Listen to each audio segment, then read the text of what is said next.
Hello friends. तो आज हम इस वीडियो में देखने वाले हैं एक्सरसाइज 6.3 का इंट्रोडक्शन वीडियो 2। इसके अंदर हम लोग एग्जाम्पल जो बाकी रहे हैं रिमेनिंग एग्जाम्पल है वो सोल्व करने वाले हैं।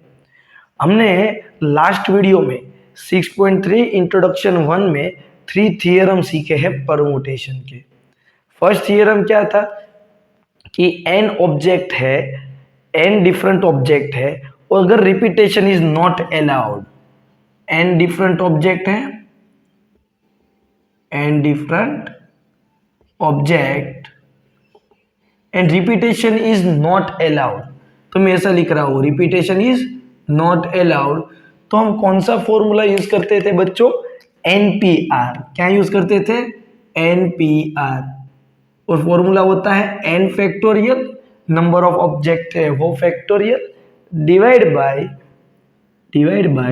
n minus r factorial. तो फ्रेंड्स, अगर आपने मेरा अगला वाला वीडियो नहीं देखा है तो मैं आपको एक रिक्वेस्ट करूंगा कि आप कंपलसरी वो वीडियो देखो। अगर आप वो वीडियो देख लोगे तो आपको परमुटेशन के पूरे टॉपिक्स क्लियर हो जाएंगे। मैंने एक एक पॉइंट कवर करवाया है वहां पे, है ना। अब देखते हैं सेकेंड थियरम। सेकेंड थियरम क्या था कि n डिफरेंट ऑब्जेक्ट ही हो, n डिफरेंट ऑब्जेक्ट हो लेकिन repetition is allowed. Repetition is allowed. अगर रिपीटेशन कर सकते हो उस ऑब्जेक्ट का फिर से तो कितने नंबर ऑफ परमुटेशन बनेगा? n raise to r। Total number of object नीचे आएगा और आपको जितने ऑब्जेक्ट का परमुटेशन चाहिए वो पावर में आएगा। परमुटेशन यानी कि अरेंजमेंट, और कुछ नहीं।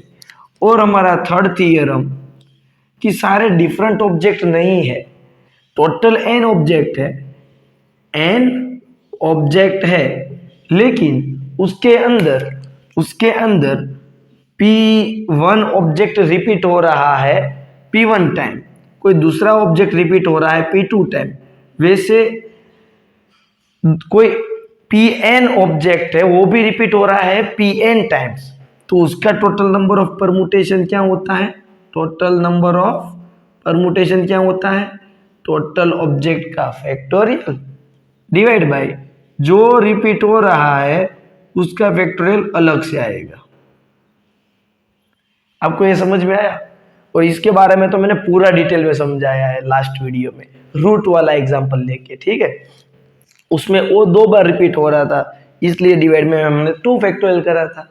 अब देखते हैं नेक्स्ट एग्जांपल नंबर 11। एग्जांपल 11 देखते हैं कि how many number lying between 100 and 1000 can be formed with the digit 0 1 2 3 4 5 if the repetition of digit is not allowed. Repetition allowed नहीं है यानी कि फर्स्ट थियरम यूज होगा, है ना। और क्या बोला है? कितने डिजिट है? 0 से लेके 5 डिजिट है। 0 1 2 3 4 एंड 5 इतने डिजिट का आपको यूज करना है, यूजिंग दिस डिजिट। एंड आपको नंबर फाइंड करने हैं लाइंग बिटवीन 100 to 1000। अब मुझे बताओ इसके बिटवीन जितने भी नंबर लाई करेंगे वो कितने डिजिट के होंगे? तो आप लोगों को क्लियर दिख रहा है कि 100 से बड़ा नंबर 3 डिजिट का ही होता है एंड 1000 से छोटा नंबर 999 वो भी 3 डिजिट का होता है ना। तो हमें टोटल नंबर ऑफ डिजिट चाहिए जो 100 से 1000 के बिटवीन लाई करते हो। तो हम क्या करेंगे? ये डिजिट का यूज करने वाले ही नंबर चाहिए, तो हम क्या करेंगे कि total number of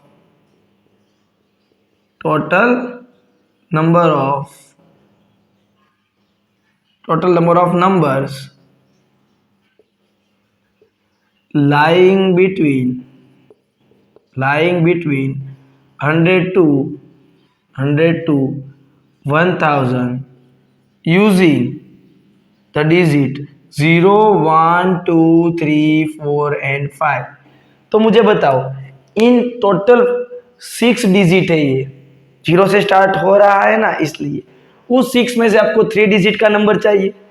total n object है, इधर 6 ऑब्जेक्ट है, उसमें से हमें taken r at a time r at a time, मतलब आपको कितने चाहिए यहाँ पे 3, तो हम क्या लिखते हैं 6p3, तो आंसर क्या आएगा 6p3, और आप लोग खुश हो जाओगे।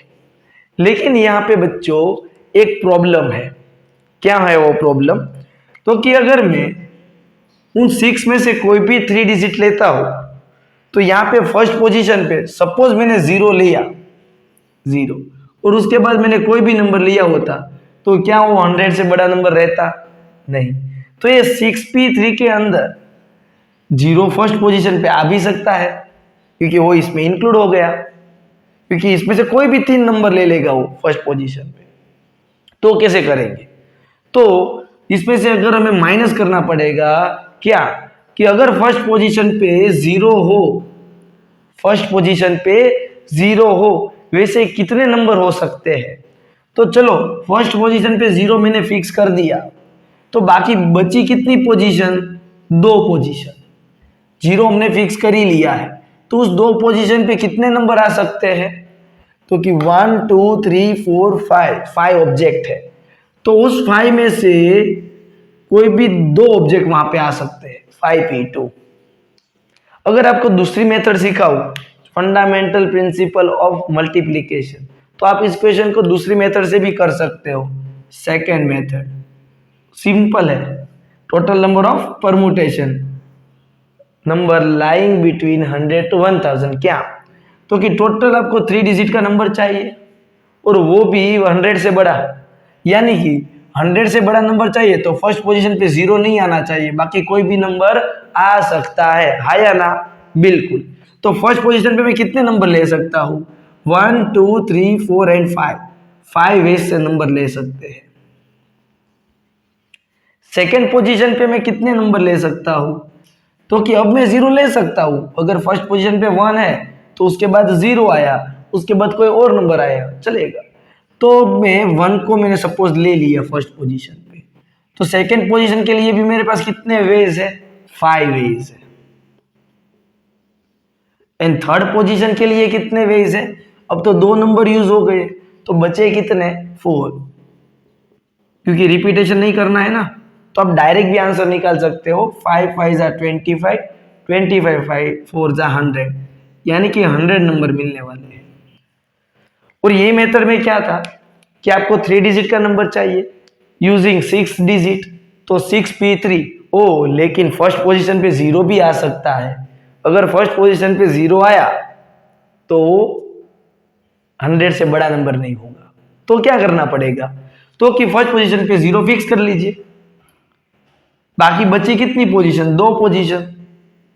उसके लिए नंबर्स कितने हैं? तो चलो पहली पोजीशन पे 0 होता, तो बाकी बची हुई पोजीशन पे 5 पोजीशन में आपको 1 2 3 4 5 में से कोई भी 2 नंबर आ सकते हैं, तो टोटल 0 से स्टार्ट होते हो वैसे नंबर मिल गए। ये टोटल आपको नंबर मिले हैं कि स्टार्टिंग विथ 0, स्टार्टिंग विथ 0, 0 से स्टार्ट होते हो वैसे टोटल कितने नंबर होते हैं 3 डिजिट के? 5p2। क्लियर है? तो इसको भी सॉल्व कर लेते हैं। ए होता है 6 फैक्टोरियल डिवाइड बाय 6 माइनस 3 यानी कि 3 factorial, minus 5 factorial divide bye 5 minus 2 factorial. ये 6 फैक्टोरियल को मैं डिक्रीज करता जाऊँ, 6 into 5 into 4 into 3 factorial divide by 3 factorial, minus ये 5 फैक्टोरियल को भी डिक्रीज करूँ, 5 into 4 into 3 into 2 factorial divide by 3 factorial. इधर भी 3 फैक्टोरियल तक ही जाएंगे और कैंसल, ये भी कैंसल। तो 6 5 जा 30, 30 4 जा 120 एंड 5 4 जा 20, तो भी आपको आंसर तो 100 ही मिलेगा, है ना? किसी को है इसमें डाउट? नहीं। अगर आपको समझ में आया तो वीडियो को लाइक करो। और हाँ, आप ये मेथड भी कर सकते हो और ये मेथड भी कर सकते हो। एग्जाम में पूछते नहीं है कि यूजिंग परमुटेशन मेथड, ये भी परमुटेशन ही तो है ना? तो 2 मेथड है, एक कितनी सिंपल सी है, लेकिन इसमें आपको लिखना पड़ेगा ये इवेंट ए है, ये इवेंट बी है और ये इवेंट सी है। और फंडामेंटल प्रिंसिपल ऑफ मल्टीप्लिकेशन, तीनों इवेंट साथ में होगी तभी तो 3 डिजिट का नंबर मिलेगा। क्लियर है? देखते हैं next example 12। Pause the video and note it down. तो एग्जाम्पल 12 देखते हैं। 12 में क्या है, find the value of n। आपको दोनों जगह पे फॉर्मूला यूज करना है, 12 में 1 में और सेकंड में। Pause the video and solve. क्या आपको क्या इसका आंसर मिलता है, सोल्व करो आप लोग, हो जाएगा, मैं बता रहा हूँ। देखो सबसे पहले बात करें क्वेश्चन 1 की, तो है NP5, तो उसको मैं ऐसा लिख सकता हूँ n फैक्टोरियल डिवाइड बाय इन दोनों का डिफरेंस n माइनस 5 फैक्टोरियल, यही तो फॉर्मूला है। और 42 के साथ मल्टीप्लीकेशन में है NP3 यानी कि n factorial divide by n minus 3 factorial. क्या इतना आपको समझ में आया? तो अब सिंपल है, आप मुझे ये बताओ इन दोनों में से कौन नंबर बड़ा है। आपको लगेगा ये वाला बड़ा है, 5 बड़ा होता है ना इसलिए, तो आप गलत हो बच्चों, ये बड़ा है। और कई लोगों ने सोच भी लिया होगा, आई थिंक जो बच्चे ने इतना सोच लिया ना कि n माइनस 3 बड़ा है, वो मतलब आप बढ़िया दिमाग चला रहे हो अपना। देखो n सपोज कोई नंबर ले लेते हैं 10, 10 में से 5 जाएगा तो कितना आएगा 5, इधर भी n ही तो है तो ये भी 10 हुआ, 10 में से 3 गया तो 7, यानी कि ये बड़ा है। जो बड़ा नंबर होता है उसको डिक्रीज करते जाओ तो उसके अंदर ये वाला टर्म आ ही जाएगा, है ना। इधर n फैक्टोरियल कैंसल, तो ऊपर कितना बचेगा 1 upon n minus 5 factorial equal to 42 divide by, इसको डिक्रीज करो, चलो ये n माइनस 3, अब आएगा n माइनस 3 में से एक और कम करो, n माइनस 3 में से दूसरा एक और कम करो, फैक्टोरियल। ऐसा होता है ना, अगर 5 फैक्टोरियल है तो 5 माइनस 1 4 फैक्टोरियल, 5 माइनस 2 3 फैक्टोरियल, ऐसे होता है ना। यस, तो सिमिलरली यहाँ पे भी आप देख सकते हो कि ये n minus 5 factorial equal to 42 upon n minus 3, ये n माइनस 4 हुआ और ये n माइनस 5 फैक्टोरियल हुआ, ये दोनों कट, डिनोमिनेटर में सेम नंबर है ना, इक्वल टू की तो कट। अब ये इधर मल्टीप्लाई में जाएगा n into n square minus 4n minus 3n minus minus plus 4 3 12 is equal to 42, होगा ना, बिल्कुल। तो ये n स्क्वायर ये होगा माइनस 7n, 42 इधर आएगा तो हो जाएगा माइनस 30 इज इक्वल टू 0। तो अब मल्टीप्लीकेशन 30 होना चाहिए और subtraction 7, number is 10 3 number is 10 3 okay. इसमें से n कॉमन निकाल दो तो n माइनस 10 और इसमें से प्लस 3 कॉमन निकाल दो फिर भी n माइनस 10, यानी कि n माइनस 10 तो कॉमन फैक्टर हुआ और इधर n plus 3 equal to 0। Compare करो तो n की वैल्यू कितनी मिलेगी 10 और दूसरी n की वैल्यू कितनी मिलेगी माइनस 3। ऑब्जेक्ट कभी नेगेटिव में नहीं होते इसलिए ये पॉसिबल नहीं है, तो आपका आंसर ये रहेगा n इज इक्वल टू 10 वाला। क्लियर है ना। सिमिलर क्वेश्चन है ये वाला, आप अगर करना चाहते हो तो प्लीज ट्राई करो। चलो मैं स्टार्ट करता हूं।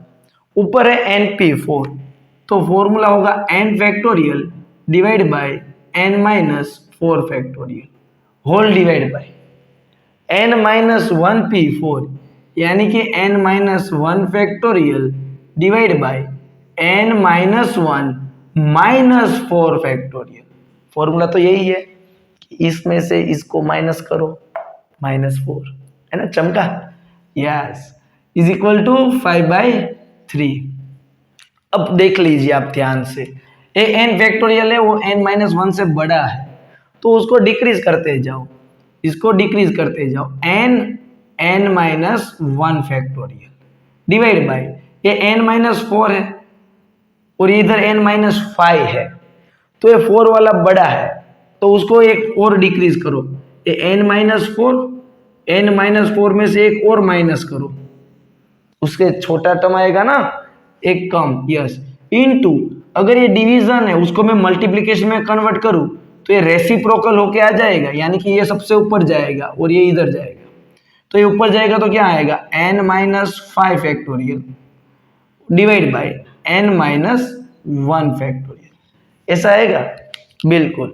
तो अब देखिए ये n-5 फैक्टोरियल ही तो है, इसके साथ कट, और n-1 फैक्टोरियल इसके साथ कट, इज इक्वल टू सामने कितना है 5/3। तो इधर बचा है क्या है n divide by n-4 is equal to 5/3। 3 इधर मल्टीप्लाई में आएगा यानी कि 3n और n-4 5 के साथ मल्टीप्लाई होगा तो 5 इंटू n 5n 5 4 जा 20। अब 20 इधर आएगा तो प्लस होगा, 3n उधर जाएगा तो 5n में से माइनस होगा, यानी कि n की वैल्यू मिलेगी 10। 20/2 कितनी आई 10। तो क्लियर है। तो अगर इस एग्जांपल में आपको समझ में आया हो तो कमेंट करके जरूर बताइए। अब देखते हैं next example. Pause the video and note it down. तो एग्जांपल नंबर 13 देखते हैं। 13 में आपको r की वैल्यू फाइंड करनी है। सिमिलर क्वेश्चन ही तो है ना। देखो वैसे सेम एग्जांपल की तरह ही मैं आपको बता दूं, एक्सरसाइज के क्वेश्चन नंबर 6 और 7 टेक्स्ट बुक में आप चेक करो। एक्सरसाइज 6.3 का क्वेश्चन नंबर 6, 7 सिमिलर मेथड है। तो अगर आप लोगों को प्रैक्टिस की जरूरत है तो वो दोनों क्वेश्चन ट्राई करो और आंसर टेक्स्ट बुक में चेक करो, है ना। चलो ये वाला करवाता हूँ।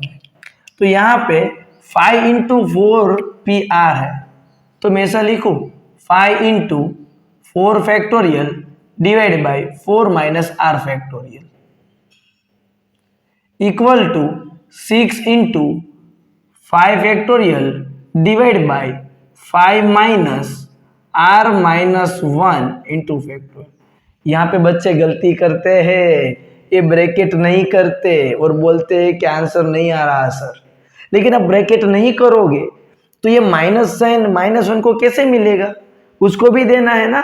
यस, तो बात को आपको ध्यान में रखना है और मद्देनजर रखते हुए आपको ब्रैकेट करना है, याद रखना। चलो ये देखो 5 इंटू 4 फैक्टोरियल, उसको मैं 5 फैक्टोरियल लिख सकता हूँ। अरे कैसे बच्चों, 5 फैक्टोरियल को हम नहीं लिखते, 5 इंटू 4 फैक्टोरियल। तो इसको अगर मिला दे तो ये क्या हो जाएगा 5 फैक्टोरियल तो होगा। ये 4 फैक्टोरियल मतलब 4 into 3 into 2 into 1 into 5, first 5 natural number का प्रोडक्ट 5 फैक्टोरियल हो जाएगा। चमका है ना। डिवाइड बाय ये 4 minus r factorial is equal to 6 into 5 factorial. तो आप बोलोगे सर यहाँ पे भी 6 फैक्टोरियल कर दीजिए ना बापा ना, इधर कट करने वाला हूँ, है ना। अब ब्रैकेट ओपन कर लीजिए, 5 minus r minus minus plus 1 factorial. अब क्या, तो ये 5 फैक्टोरियल कट, तो 1 अपॉन ये है 4 माइनस r फैक्टोरियल, इधर है 6 और ये हो जाएगा 5 प्लस 1 6 माइनस r फैक्टोरियल। अब ये ऊपर मल्टीप्लाई में जाएगा तो 6 minus r factorial divide by 4 minus r factorial. अब आप लोगों को मेरा एक क्वेश्चन है कि इन दोनों में से कौन सा बड़ा नंबर है। अब आप बोलोगे सर नीचे वाला। तो आप सोचो r की वैल्यू कोई ले लो, चलो सपोज मैंने लिया 2, तो 6 में से 2 जाएगा तो कितना आएगा 4, और उसी 2 को 4 में से माइनस करोगे तो 2, यानी कि इस बार ऊपर वाला नंबर बड़ा है। अगले वाले क्वेश्चन में n माइनस था और यहाँ पे कोई दूसरा नंबर है, उसमें से सेम क्वांटिटी माइनस कर रहे हैं, सेम क्वांटिटी। तो बड़े नंबर में से सेम क्वांटिटी माइनस करो और छोटे नंबर में से सेम क्वांटिटी माइनस करो, तो बड़ा नंबर वाला ही मोड बड़ा होगा, तो उसी को हम डिक्रीज करेंगे। चलो तो पहले आएगा 6 माइनस r, उसके बाद उससे एक कम 6 माइनस r माइनस 1, उसके बाद 6 minus r minus 2 factorial divide by 4 minus r factorial is equal to 6। अब इसी को सॉल्व करते हैं तो ये 6 minus r into 6 minus 1 5 minus r into 6 minus 2 4 minus r factorial divide by 4 minus r factorial. तो ये तो कट हो जाएगा। अब तो सिर्फ ब्रैकेट ही ओपन करना है। 6 फाइजा कितना होता है 30, minus 6 into r 6r minus 5r minus minus plus r square is equal to 6। तो आर स्क्वायर को मैं पहले लिखूँ, ये हो जाएगा -11r, 6 इस तरफ आएगा तो माइनस होगा और 30 में से 6 जाएगा तो 24।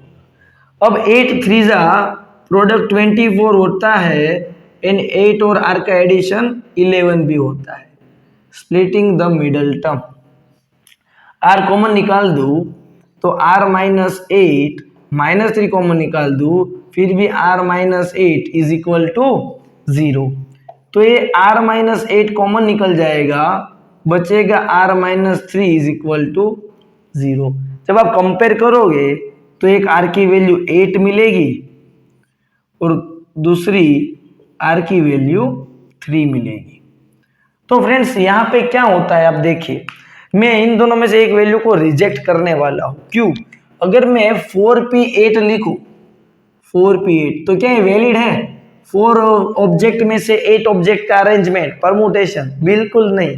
मैंने लिखवाया था condition 0 less than equal to r less than और इक्वल टू n होना चाहिए।